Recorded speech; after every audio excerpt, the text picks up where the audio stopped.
Bien, queremos compartir con ustedes lo que son las inteligencias artificiales, un poco de manera no tan exacta, de todo lo que involucran estos algoritmos y sistemas complejos que se ha desarrollado gracias a ciertas tecnologías y por ende ha inmiscuido en todo lo que se relaciona a la vida social humana.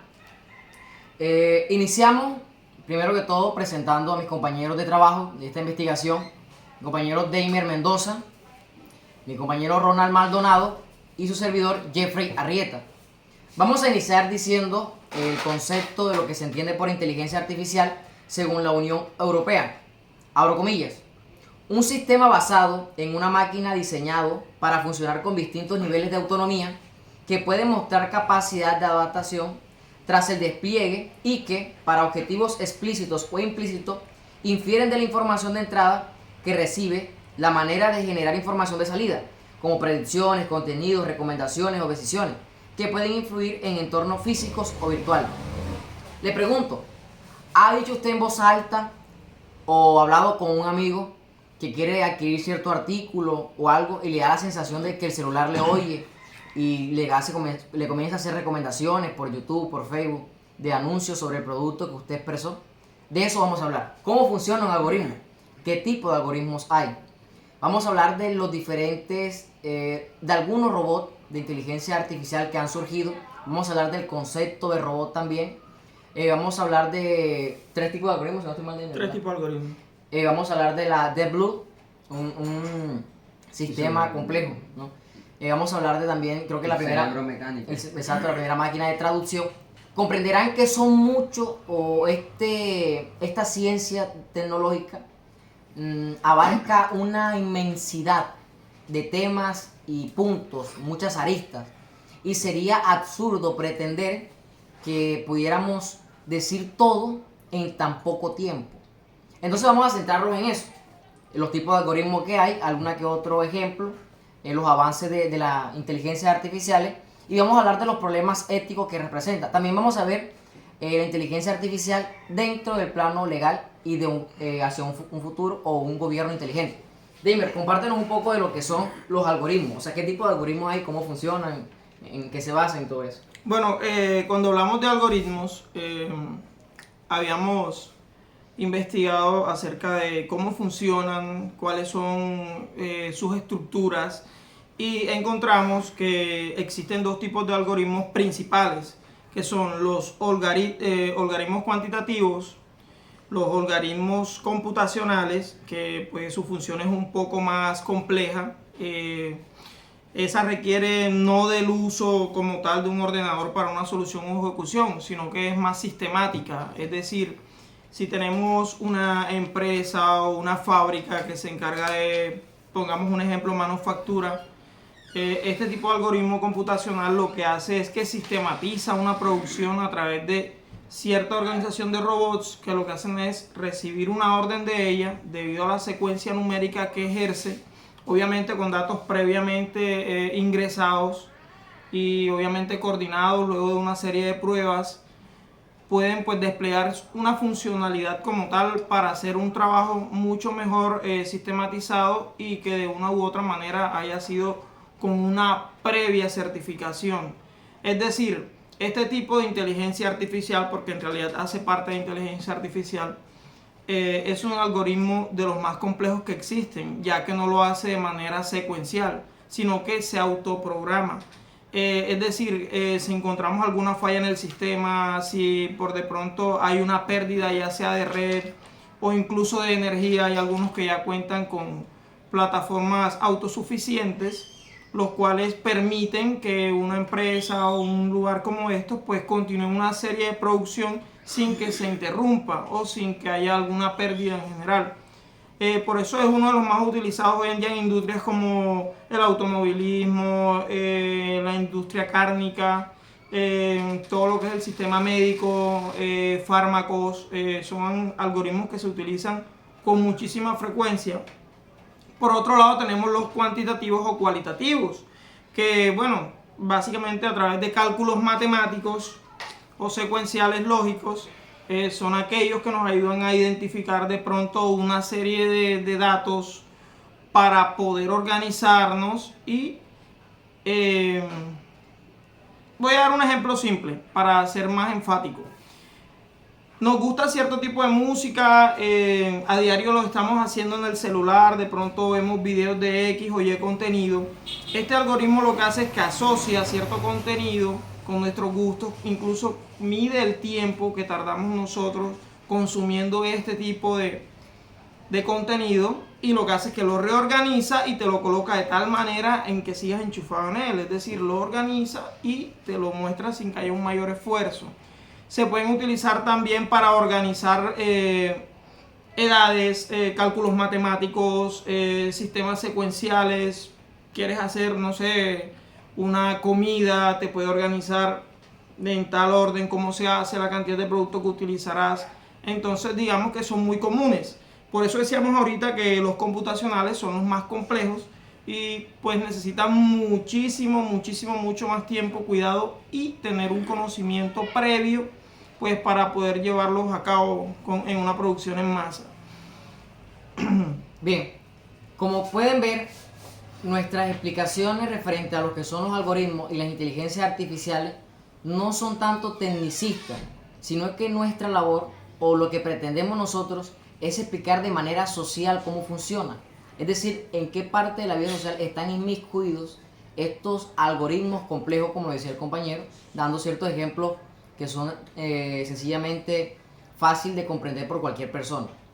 Bien, hay que entender que fue Geoffrey Hinton quien inventa el concepto de retroprogramación. ¿En qué consistía eso? Un tanto lo que él decía. Se trataba de que el algoritmo se autocorrigiese, que pudiese ver las fallas o eliminar los secos que tuviera y retroprogramarse para así crear una red neuronal mucho más amplia que abarcara más. Bien, en esta carrera tecnológica surgieron varios proyectos. Uno de esos surge en 1997. Y esta parte sobre la Deep Blue nos hablará el compañero Ronald en qué consistió. La Deep Blue fue desarrollada por IBM, específicamente para jugar ajedrez. Fue el primer ordenador en ganarle al campeón mundial de ajedrez en 1997. Bueno, la Deep Blue tenía un tipo de algoritmo llamado alfabeta. Pues este algoritmo lo que hacía era analizaba el tipo de juego y las fichas por cómo estaban y buscaba posibles movimientos seguros, como ese ordenador tenía más de 200 millones de movimientos por segundo. Entonces fue una máquina que fue diseñada específicamente para eso, que de hecho hoy en día la tienen conservada como el primer ordenador en ganarle a un campeón mundial de ajedrez.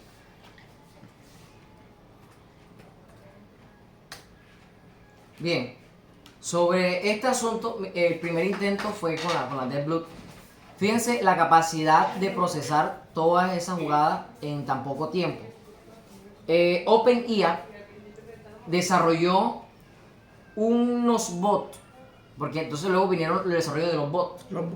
Como los chats de bots que pueden reconocer, que pueden hablar contigo, exacto, todo eso. Little bots. Nanobots, todo eso a nivel micro, porque estamos hablando de lo macro y de ahí me tocará ahora eso. Pero quiero hablar de la Dota 2. Este es un juego de estrategia y la OpenIA desarrolló bots que jugaran consigo mismo, y este bot fue capaz de aprender a jugar jugando consigo mismo. Y no solo eso, sino que 5 bots jugaban con los mejores campeones del mundo en este juego, mostrando así una gran complejidad y una buena estrategia de juego, ya que Dota, yo estuve por ahí viendo, Dota 2, es un juego de roles, donde hay un ancestro, tienen que ciertamente hacer unos Y es sorprendente cómo se ha avanzado. Si bien es cierto, se sugieren mejoras en el sistema, es importante los avances. David nos hablará entonces, vamos a especificar los avances que han tenido en ciertas tecas esto de las IAs. Entonces David nos hablará en tanto lo que ocurre en 1961 con un robot de ensamblaje. Bueno, en 1961 se presentaba un gran problema en una fábrica encargada de ensamblar vehículos. Resulta que había pues el gran problema y gasto económico en lo que se refiere o requiere pues este tipo de temas de soldaduras, debido a que emanaban gases tóxicos, debido a que el movimiento de este tipo de estructuras era muy pesado, era peligroso para los trabajadores. Por lo tanto, pues se vieron en la obligación de diseñar o buscar una solución práctica y que no colocara en riesgo la vida de los trabajadores.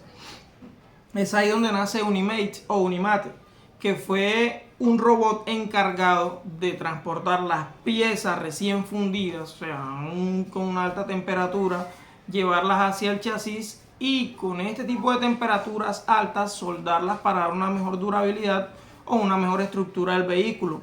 De esta forma, pues digamos que fue el primer robot en la historia en hacer parte de la sistematización industrial en fabricación de vehículos. Digamos que es la madre de todos los robots para producción en masa. En ese campo, exacto. En el campo automovilístico, pues fue uno de los primeros.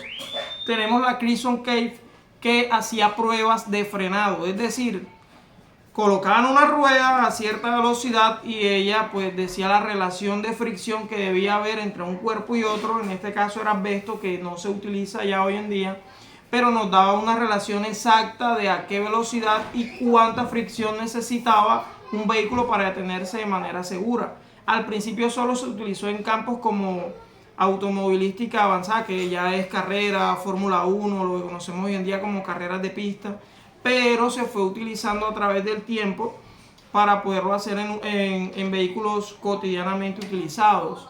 Es decir, que fue un gran avance porque es lo que hoy en día, o fue la antesala de lo que hoy en día conocemos como frenos ABS, y fue gracias a estas relaciones que hacían, obviamente con una ecuación matemática, te decía a qué altura debía ir pues un cuerpo de otro para poder hacer un frenado pues coordinado, por así decirlo.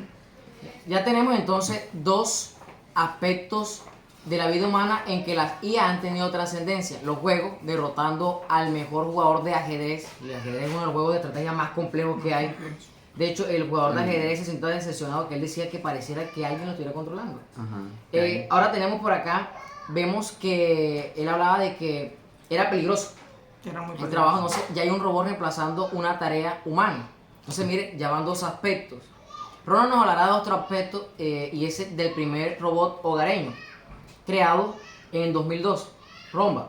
Entonces, ¿qué hacía ese robot, Ronald? Era un robot que básicamente hacía las tareas que te podría ofrecer una mucama. O sea, ponían el robot en el suelo, entonces él lo que hacía era como limpiarlo, recoger la suciedad del suelo, y tú lo podías hacer más tareas domésticas. No, y de hecho, él identificaba obstáculos. Ya eso es... Y cuando identificaba un obstáculo, pegaba y se devolvía enseguida, inmediatamente. Cuando él paseaba por toda la casa, entonces cuando él tocaba una esquina o tocaba un obstáculo, seguía, lo identificaba y rechazaba el obstáculo. En este mismo aspecto, ya tenemos tres, está en el hogar. Mire, primero surge. Surge en el juego, luego están en las industrias y ahora se desplazan al hogar con Romba. Luego viene un aspecto, Amazon lanza en 2012 lo que sería Alexa. ¿Y Alexa? Bueno, Alexa es un robot hogareño que al principio solamente era utilizado para sistemas de seguridad, era un asistente de desarrollo, pero que a través de los años se fue automatizando, se le fueron realizando mejoras, y pues hoy por hoy es uno de los sistemas más complejos que hay en la vida cotidiana de las personas. Hay casas que ya vienen con un software diseñado pues para todo lo que son las tareas de manera sistematizada, sin que haya una persona todo el tiempo supervisándola. Incluso sirve como un sistema de seguridad aleatorio, es decir, Alexa está encargada incluso del cuidado de niños porque te avisa a través de comandos de voz, a través de tu celular, de tu teléfono móvil, tú puedes estar monitoreando todo el tiempo la actividad de tu hogar, incluso si no estás presente en ella. Te ayuda incluso si tienes una enfermedad o algo, sirve como si fuese un asistente Llama de emergencia, médico. si no estoy mal, ¿no? Sí, ya ahí hablamos todo el que es el tema de pantallas móviles, incluso de la jardinería.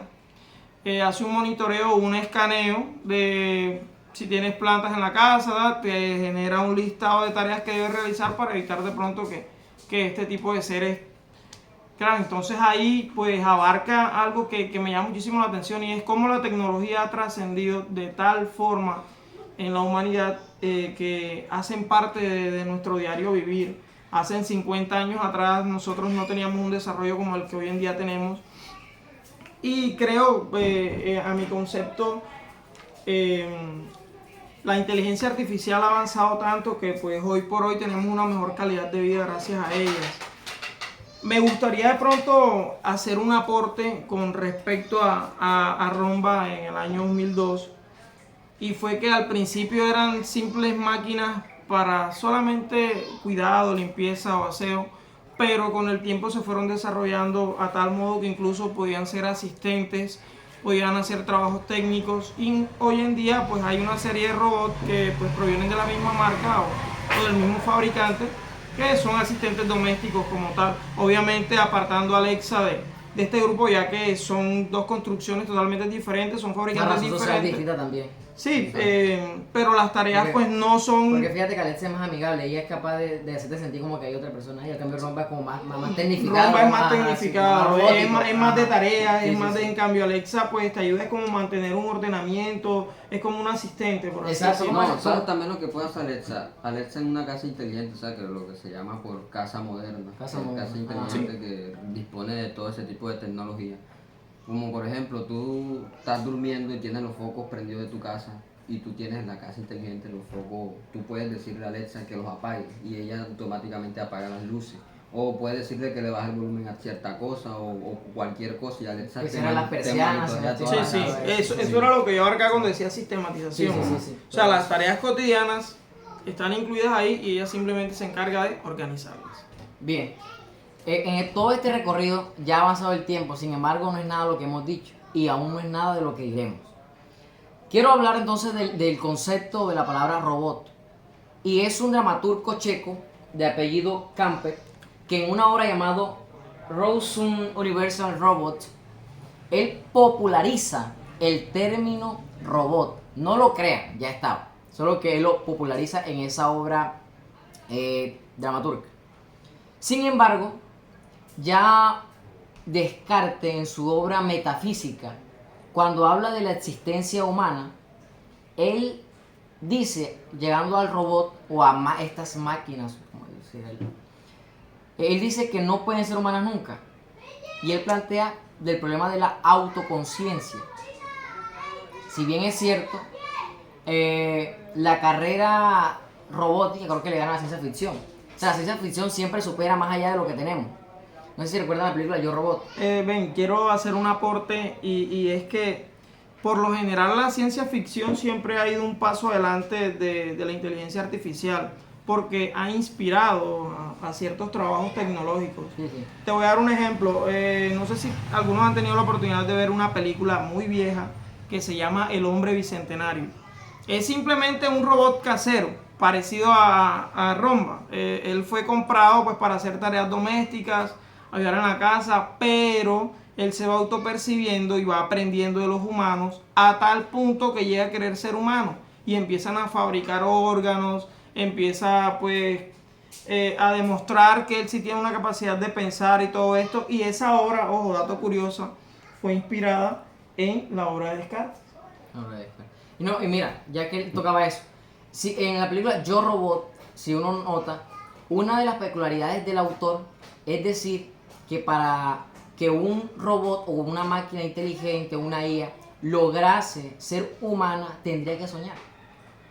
Porque el científico dice, llegará el día como una especie de profecía en que los robots soñarán. Entonces fíjese, claro, es complicado porque una de las facultades tal vez yo creo importante del ser humano, y ya estamos hablando entonces de un tema ético, ya desplazándonos del tema moral, pero aún no quiero tocarlo porque llegaremos a los problemas éticos, filosóficos y judiciales que esto demanda, ¿no? Siguiendo hablando de eso, vemos la RF POS, que fue desarrollado por el Instituto Tecnológico de Massachusetts, del Laboratorio de Ciencias de la Computación e Inteligencia Artificial. ¿De qué trata esto? Bien, a través de ondas de radiofrecuencia que se desplazan, utilizan el sistema del Wi-Fi, porque el Wi-Fi no tiene que ver, sino que el pardo. Esta inteligencia es capaz de ubicar a una persona en otro cuarto donde esté, lo ubica y es capaz de ver su desplazamiento, y esa información la pasa a una computadora en 2D. Ya está trabajando en 3D. Y se ve cómo se desplaza, se ve todo en 2D, el movimiento, todo eso. Esto genera intereses en la medicina, ya que algunos consideran que si se pudiera monitorear el Parkinson, se podría ver cuando alguien va a caer o algo, se pudiera monitorear. También se habla para los derrumbes de mina, ya que eso podría identificar dónde está el sujeto o dónde no está el sujeto. Si sobrevivieron o no sobrevivieron, cómo planificar un rescate. Sí, todo eso. Exacto. Y ya no irían a tientas, sino que, pero se necesita más inteligencia, dando un 4D, todo sería hicieron una prueba porque en su momento hubo una catástrofe y fue los niños de la cueva, no recuerdo, en Malasia, si no estoy mal, unos niños quedaron atrapados dentro de una cueva y empezaron fue a intentar drenar la cueva. Obviamente esto era por temas de lluvia, no había dónde drenar el agua, todo eso. Y se hizo una prueba con este sistema, ¿sabías? Y gracias a él se pudo trazar una ruta donde los buzos pudieron sumergirse, dormir a los niños y sacarlos también dormidos con trajes especiales de buzo. O sea, no fue necesario que el ser humano como tal se introdujera hasta allá, sino que gracias a un software como este, hicieron un escaneo de la montaña en general, mostró la cueva en sí y dio posibles puntos donde estaban. Entonces fue una forma mucho más fácil de llegar ahí. Entonces, mire, estamos hablando de los beneficios de la IA. Todo hasta ahora ha sido beneficioso, nada perjudicial, al parecer. Aunque, os habla de los beneficios, tal vez del peligro que corrían en Unimate, Sí, en 1961. Sin embargo, también se habla de que desplazaron a los trabajadores, ¿no? Sí. Pero hay un beneficio. Entonces, pareciera que el beneficio de la IA viene acompañado de una consecuencia, que vamos a hablar de eso después. Quiero irme ahora a Malasia. Y es en Malasia donde se utiliza el sistema CART. ¿De qué trata? Bueno, es un árbol complejo de decisiones. Resulta que en Malasia había muchos accidentes. Entonces las compañías y el gobierno comenzó a exigir que hubiera una manera de que se pudiera predecir si tú vas a chocar con un árbol o otro. Querían ver, entonces miren el algoritmo cómo funciona. A mayor dato, mayor probabilidad de que se pueda predecir lo que va a ocurrir. Entonces decían, edad del conductor, vehículo. ¿Tú que conoces los vehículos? Hábitos, sistemas de frenado, sistemas de iluminación. No, los nombres de los autos. Nombres de autos. No, autobuses, microbuses, Los de carga. Esos son doble troques. Los doble troques. Se incluyó también los Advance, se incluyó Todo. también en los sistemas airbag, también se incluyeron. Estoy hablando de partes como tal, en las que está incluida. Pero tuvo mayor repercusión en los vehículos de tipo familiar, que son los que uno llama tipo sedán, que eran los que causaban la mayor cantidad de accidentalidad.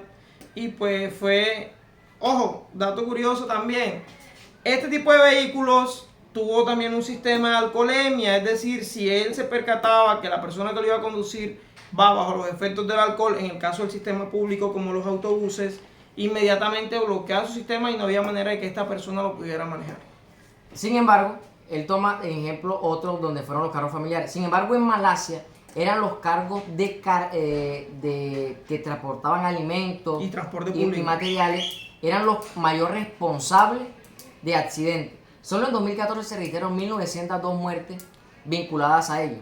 Entonces, el problema era de las empresas que querían, entonces venaban el sexo, miraban sus relaciones familiares, la hora, todo, con el fin de crear árboles de decisión. Estos árboles de decisión tenían en cuenta un pensamiento profundo, machine learning, algo así. Y estos lo que hacían era que enviaban con toda esa información la recopilaban, la organizaban, la clasificaban y veían qué posibilidades había que volviese a ocurrir y en qué condiciones podría ocurrir. Sin embargo, tiene dificultades, claro que sí tiene dificultades, pero hay un avance, ¿no? Miren cómo podríamos prevenir o no prevenir. Uno de estos árboles de decisión se puede contemplar en el correo electrónico, un ejemplo claro. Ese algoritmo es capaz de detectar los mensajes de spam y los Spam. y los mensajes normales. Entonces, una de las preguntas que hacía en el artículo, él decía, ¿qué decisión influyó para que el algoritmo dijera que aquel era spam y este era normal? Entonces, se maneja el concepto que se llama cajas negras, que no se sabe por qué o qué condiciones vive el algoritmo para hacer esto o aquello. Entonces, es una cuestión compleja, se llama cajas negras, es el concepto como tal. Entonces, vámonos ahora a Marruecos, con un sistema llamado Drastic, y también se empleó, si no estoy mal, en República Dominicana. Esto tiene como objetivo social vigilar los acuíferos. Es decir, pero vamos a Marruecos. Las comunidades que dependen de la agricultura, cuando utilizan estos insecticidas y todo eso, eso influye en la tierra. Y el objetivo de Drastic es proteger los sistemas de agua subterráneos.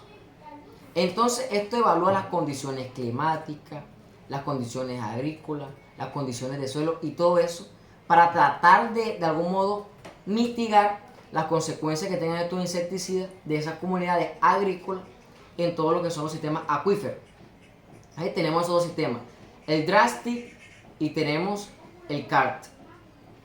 Pero quiero hablar de Colombia, ya no de Malasia, ya no de Marruecos, quiero hablar de Colombia. Tengo un dato curioso antes de que continúe. Bueno, dale. Bueno, mira, la IBM también ha aplicado un sistema de desarrollo llamado B2 Fire Detection, es decir, es capaz de calcular cuáles son las probabilidades de que se genere un incendio a gran escala, incendio forestal, un incendio en un tipo de resguardo de bosque, y básicamente con sensores. Toman información, temperatura ambiente, la relación que hay entre la humedad relativa y todo el tiempo está enviando datos, a una central y la central se encarga, ahí entra ya la mano humana de enviar a ciertos guardabosques a verificar en qué puntos críticos puede haber una temperatura y una fricción o rozamiento y se pueda presentar un accidente como esto. Debido a la sequía que estamos viendo y la cantidad de incendios que se han ido generando, es muy bueno que los colombianos también sepamos que ya acá en nuestro país hay un sistema como B2B Fair Direction que se encarga de eso. Mira, en el sistema fiscal hay un algoritmo, un sistema que es de carácter privado y se llama Fiscal Watson, que la Fiscalía General de la Nación en Colombia lo utilizó. Este artículo se llama Inteligencia Artificial en el Proceso Penal, análisis a la luz del fiscal Watson. Este artículo es escrito por Lizeth Morales, Santiago Agudelo, Mariana Montoya y Ana Montoya. No me pertenece a mí. Esto es la consideración que ellos creen. Y él dice, el sistema Watson o el fiscal Watson es una inteligencia artificial que tiene en cuenta la cantidad de datos que se le incluyen a él. ¿Y en qué tenía gran avance? En las tutelas. Él veía todo ese montón de tutelas y consideraba las que cumplían los requisitos para ejecutar entonces su... El fiscal Watson tiene como uno de los objetivos es eliminar el sesgo que hay en la decisión del juez porque es humano.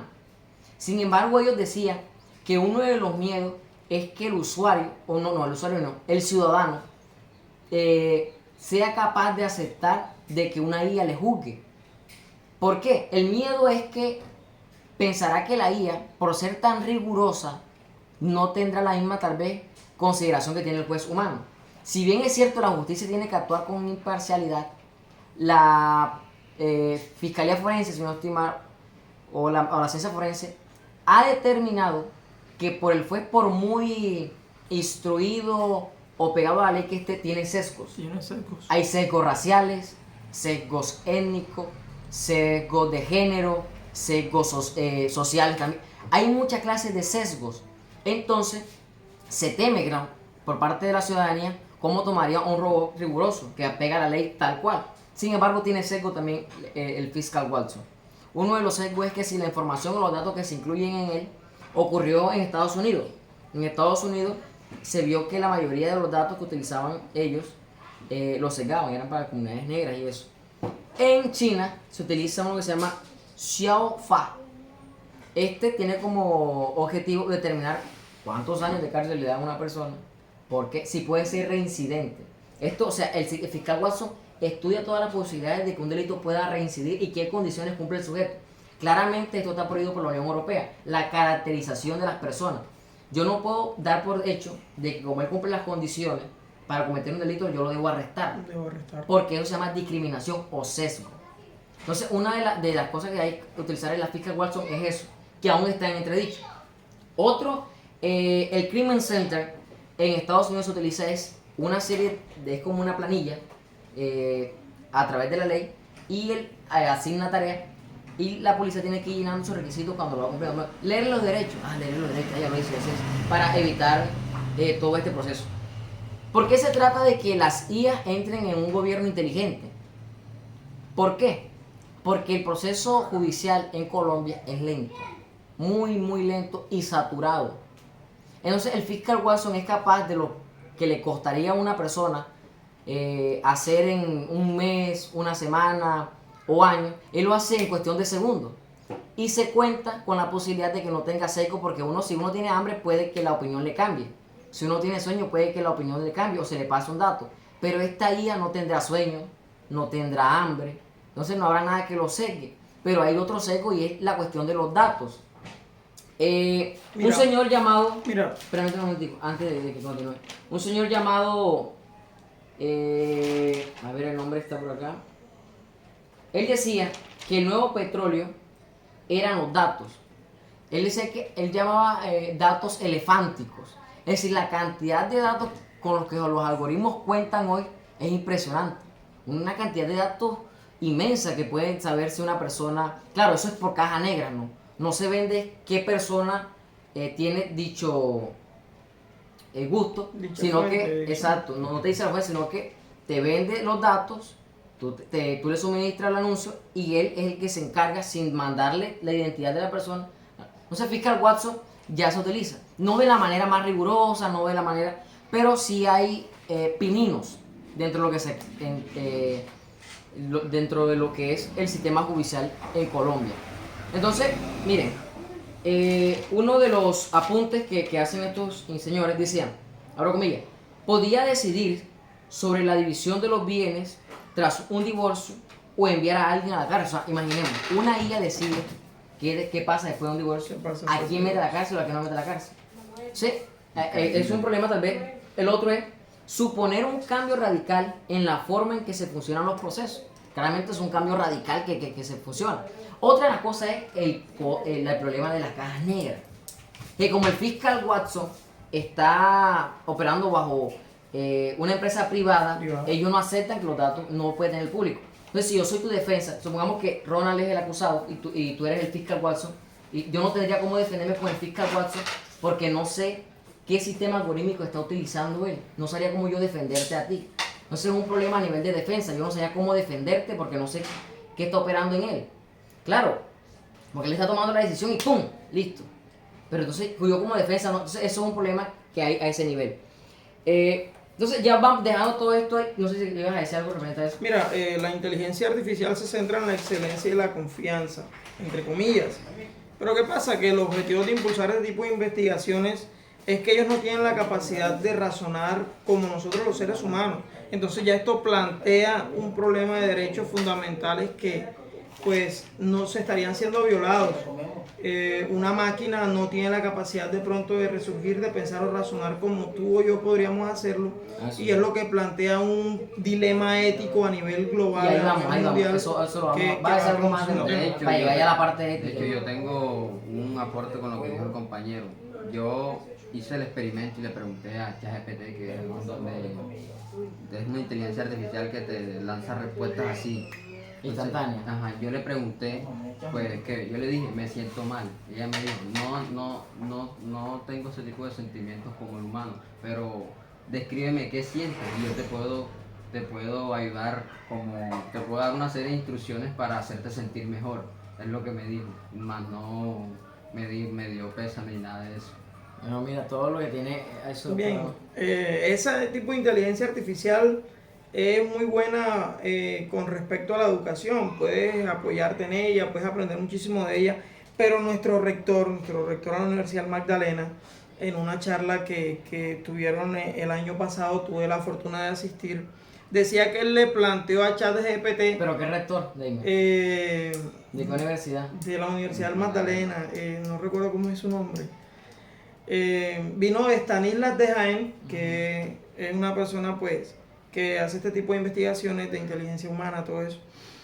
Y decía, bueno, yo a ChatGPT le puedo preguntar cualquier cosa y él me la va a responder. Incluso él puede formularme respuestas de una manera cronológica, a través del tiempo, tal, no sé qué. Y decía, listo, yo le pedí a ChatGPT que por favor me hiciera un poema con las palabras flor, mujer y amor.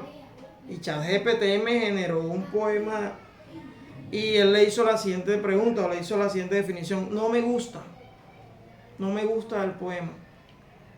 Entonces ChatGPT lo que hizo fue responderle lastimoso, siento mucho que no te guste el poema y tal, hice mi mejor esfuerzo, tal. Seguiré investigando para ver de qué manera puedo ayudarte la próxima vez.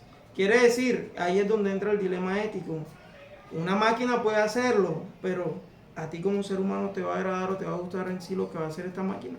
Y un artículo de la Unión Europea hablaba de eso, de derecho de autor. La creatividad. Una de las funciones de la inteligencia es la creatividad. Y llegamos al tema de la automatización y la autonomía. En la IA no se habla de autonomía, debido a que hablar de autonomía se refiere estrictamente a que tú eres responsable de los actos que tomas. Sin embargo, la IA no es responsable. Ella tiene una automatización, es decir, ha sido diseñada o está determinada para que cumpla ciertas funciones específicas. Si bien es cierto, se puede retroprogramar dentro de los elementos con los que ya ha sido programado. Y nosotros se habla de indeterminismo. O sea, cada persona podría hacer lo que quisiera, teniendo en cuenta las condiciones sociales, culturales, ambientales. Que no afectará a nuestro medio. Eso no ocurre con las IA. No hay manera. Nosotros podemos nacer en otro lugar y podríamos adquirir aquel lenguaje. La IA no así. Si no se le mete en su base de datos, por eso se habla en la IA de automatización y no de autonomía. Porque hablar de autonomía se refiere a que es responsable de sus actos. Entonces ya nos acercamos entonces a los problemas éticos. No hablamos de la IA en la educación, porque se nos va el tiempo. Pero vamos a hablar entonces, primero, vamos a hablar de los problemas morales. Ya vamos a hablar de los problemas éticos, filosóficos que hay referente a eso. Bien. La filosofía y la sociología, la antropología no se han hecho esperar para dar su veredicto casi apocalíptico. Eso hace parte de las narrativas de las IA. Que cuando viene una IA, el fin del mundo, que esto, lo otro. Hablábamos de lo que hizo Elon Musk hace poco. Ajá, el chip 5G, ¿no? Algo así. El 5G. Ajá, el 5G. Exacto. Entonces, fíjese, claro, están los que dicen, no, un avance tecnológico sorprendente, además, pero están los otros, el fin del mundo, mira esto, ¿qué puede ocurrir en el cerebro? Nos están vigilando, porque uno de los problemas de las masas, a nivel de masa, es que nos da miedo que nos vigilen, Sí. que nos controlen, Y que de se hecho lo pongan hacen. porque ¿dónde queda la libertad? La Unión Europea dice que no se puede vigilar en espacios públicos con biométrica. Con biométrica. No se puede, a menos hay unos ciertos casos, pero es complicado. Entonces la primera pregunta es, estas IA, bien, ¿cómo distribuiremos las riquezas creadas por las máquinas? ¿Cómo las vamos a distribuir, las riquezas que hagan las máquinas? ¿Quedarán en manos de los ricos, de las empresas, o dónde van a quedar? ¿Dónde van a quedar? Pero vamos a desplazarnos rápidamente a la otra, entonces responderíamos. ¿Quiénes decidirán los usos de las máquinas inteligentes? ¿Quiénes dirán aquí se puede utilizar la máquina, acá no se pueden utilizar las máquinas, en esto sí, en esto no, en esto aquello? Y vamos a centrarnos en este aspecto, la sexualidad en el hombre. Sería bueno, oportuno, necesario, justo, lógico, ético, que una persona pudiera acceder a un cónyuge robot y hacer con él una vida sexual, afectiva, en todo lo que él... Es decir, ¿podrían los robots reemplazar Las mujeres. A una pareja, las relaciones hombre o mujer. intraespecie humanas? Puede ser. Pero, ¿qué consecuencias podría traer? Traer, ¿Sería bueno, sería oportuno eso? Bueno, ¿No has visto Ricky Martin? claro. Cuando Ricky Morty, y cuando Morty Ajá. le pide una robot sexual que ve en el espacio Una muñeca. a Morty y Morty se la trae, Rick se la paga. Entonces, digamos, o sea, ¿qué consecuencia podría tener eso? O sea, tendría que el gobierno tener obligaciones legales con el robot porque casarse, adquirir derechos y deberes delante del Estado, que el Estado a mí me reconozca. O sea, fíjate, porque entonces habría otro dilema. Si eso se puede, ¿por qué no se podrían casar hombres y animales? Porque eso no está prohibido. Está prohibido. Y de hecho hay personas hay hombres que se han casado con muñecas. Porque si hay... sí, Pero sí, ante el caso, Estado pero- o viven.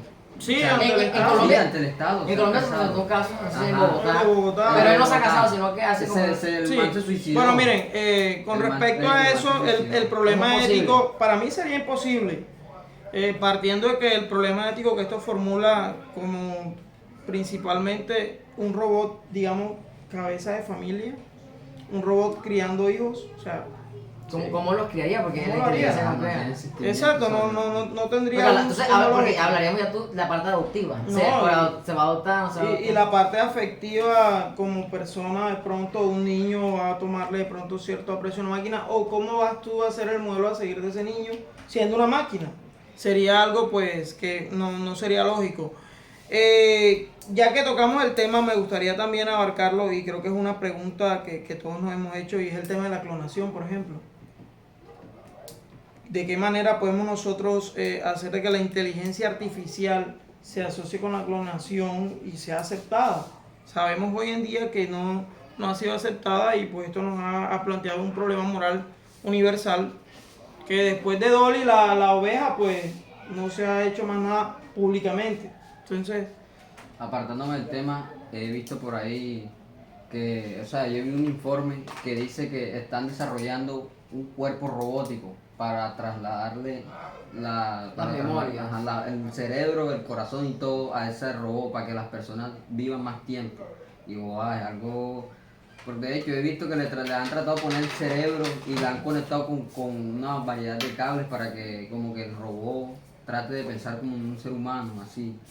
Y eso es lo que están tratando de crear. No, mira, hablar de la clonación y de la IA plantea el mismo problema metafísico a nivel filosófico. Y es el siguiente. ¿Qué nos hace humanos? En la clonación hablaríamos de un cuerpo sin vida, sin inteligencia o sin alma. ¿O cómo? ¿Qué es una clonación al final del cabo? Solo una cuestión biológica. y el ser. Exacto, en la inteligencia artificial. Porque ¿qué nos hace humanos? Uno entiende que es humano, uno sabe que existe, entiende, tiene procesos de errores, de no errores. Estamos inmersos en una cultura, un tumulto de creencias. Tenemos una variedad de cosas. No sé, el mismo problema plantea. Otra de las preguntas podría ser, ¿cuáles son los límites o no existen al desarrollo de este tipo de productos? Es decir, ¿qué productos hacer según la IA, o sea, para hacer que sean inteligencia artificial? ¿Existe algún límite o no existe Bueno, límite? la Unión Europea tiene una serie de leyes y estatutos donde te dice que si tú puedes utilizar la inteligencia artificial para bien de la humanidad de cierta forma, tampoco puedes sobrepasar una serie de barreras que ellos te colocan. Ya ahí hablamos cuando se inmiscua ya en tipos de relaciones ya tipo humano-máquina, lo que hablamos ahorita, de pronto tú te imaginas una máquina reemplazando a un ser humano como pareja. Entonces ya la sí. Unión Europea limita este tipo de ejercicios. Y aunque la Unión Europea dice que todos los datos deben de ser públicos, se guardan. Se guardan. Y eso no puede, o sea, la Unión Europea no se puede porque la idea es que todos tengan acceso a esos datos. Porque hay que ver qué pasa, qué ocurre, qué hacen con esos datos, no sé. Eso. De hecho, lo que voy a hablar sobre lo del cerebro mecánico, también se creó un web para reemplazar... Sí, háblanos sobre el cerebro mecánico. Antes de pasemos a la otra pregunta. Ajá, el cerebro mecánico fue creado por Georges Ars Rowney. Bueno, el cerebro mecánico fue como idea principal, como patente, que fue apoyada por el gobierno y bueno, como tal el cerebro mecánico fue creado solamente para diseñar los problemas que pueda hacer en ese tiempo, en esa época podía ser pues como un matemático. Entonces como era muy costoso pagar un matemático que le resolviera los ciertos problemas de la empresa, entonces el gobierno apoyó que crearan el cerebro mecánico, que se diseñaba era para meter la información. Entonces cuando usted le pedía, le escribía la información que necesitaba, entonces le decía que la necesitaba para tal día, ella se la arrojaba sin más allá, se la arrojaba organizada y todo. Entonces el que creó el cerebro mecánico, Georges, él quiso implementarle como traducción. Entonces él lo que hizo fue meterle diccionario para que la máquina pues cuando ellos les trataran de escribir algo relacionado a un idioma, se lo traduciera a otro, a lo que él se lo pidiera. Entonces, ¿qué es lo que hacen ahora el Facebook? Facebook. Entonces, Google, eso usa. Microsoft. Entonces, el algoritmo utilizado por ese por esa máquina fue retroalimentación negativa, así se llamaba el algoritmo. Bueno, entonces cuando él le agregó eso, las personas podían utilizar también podían hacer una llamada y podían estar al lado de la máquina y podían como escribirle lo que ellos le iban diciendo, o ella también tenía un sistema de escucha, donde entonces ella demoraba para traducir, pero le mandaba, pero se decía que ella no entendía las reglas gramaticales, porque nada más tenía diccionarios y así, entonces ella no entendía sobre la sintaxis y cosas así.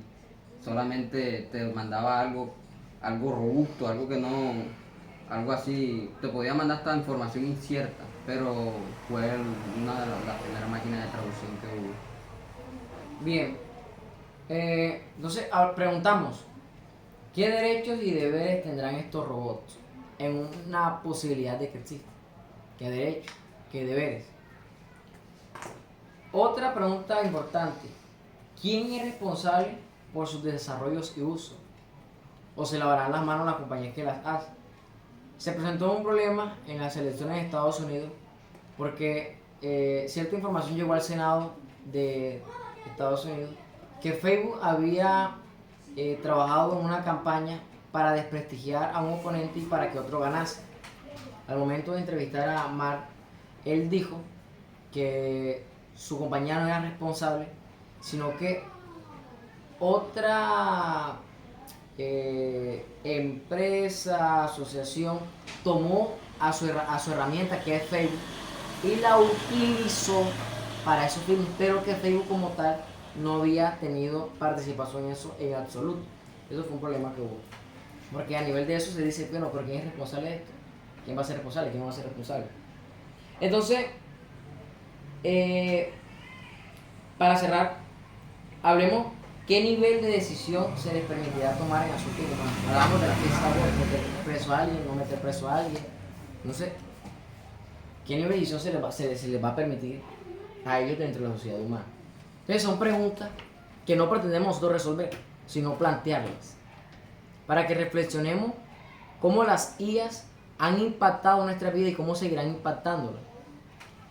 Hablemos de nuevo petróleo, esta gran cantidad de datos que hay, capaz de categorizar a cada ser humano como si se tratase de un usuario y decir cuáles son sus gustos, cuándo come, qué ve, cuáles son sus aficiones deportivas, a nivel futbolístico, del tenis, todo eso.